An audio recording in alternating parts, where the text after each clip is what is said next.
I want to first of all recognize His Excellency, the President of Mexico, heads of state and head of governments and other heads of delegations, ladies and gentlemen, friends all, good day.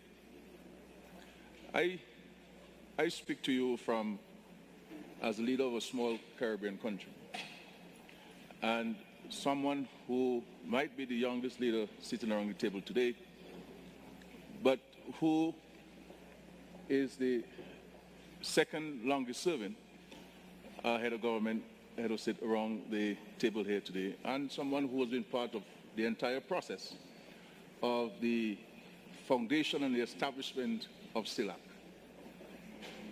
And I speak on behalf of the young people of CELAC. And I believe that we owe them a debt of commitment to formulate together policies and programs to alleviate the current condition.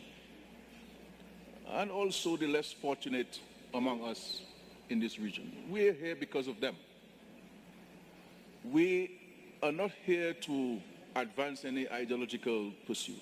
We're here as leaders to solve people's problems.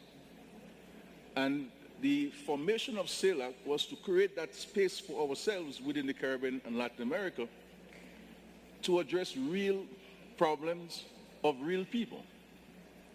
And it is important, therefore, for us to appreciate and understand what were and what are the founding principles and the founding objectives and goals of CELAC, and to recommit ourselves to these founding principles, goals, and objectives so that we can have a clear path of creating solutions to the challenges confronting our people. We have climate change. We have the COVID pandemic. We have unemployment among our people.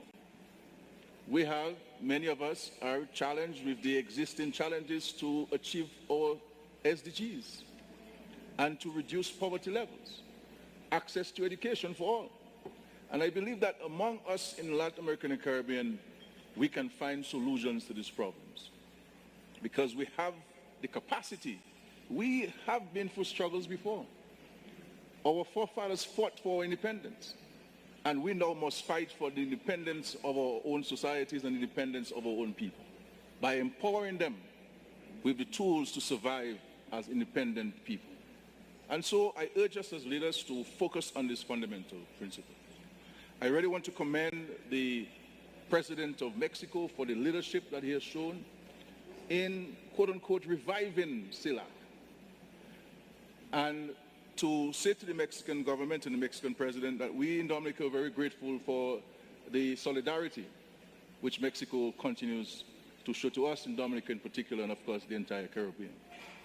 And we also want to thank Cuba, because without Cuba, every single Caribbean country would have had great difficulty in fighting this COVID pandemic. We have Cuban doctors and nurses and technicians working in our hospitals, ensuring that we can do everything possible to keep people alive, those who have been infected by COVID-19. And so we want to thank the heroic people of Cuba for the usual generosity.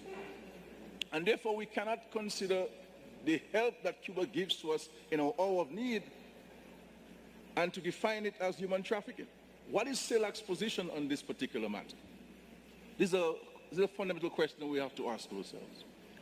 And we also want to thank the heroic people of Venezuela, who in all of their challenges with the sanctions have been able to reach out to us with PPEs and testing kits when many of us in the Caribbean were running very low or unable to access those testing kits and PPEs because they were blocked in other parts of the world.